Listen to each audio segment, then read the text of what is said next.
Сегодня день города Уфы, столица Башкортостана. По русским историческим источникам принято считать, что в 1574 году воевода Михаил Нагой вместе с отрядами стрельцов высадился на крутом берегу реки Агидель и основал крепость, которой дали название Уфа. Впоследствии эта крепость разрослась в город, и которая стала затем столицей Республики Башкортостан. С тех пор русские гордятся, утверждают, что это они нам, башкирам, построили город. Так ли это на самом деле?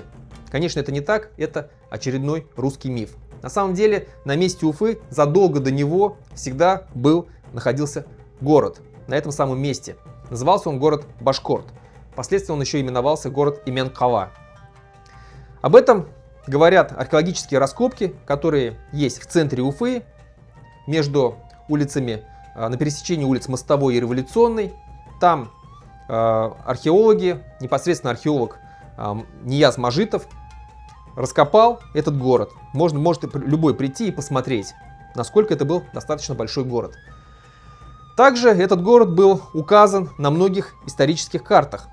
Так, например, он был указан в карте Аль-Идриси 1154 года, и назывался он тогда Арт-Баскирд.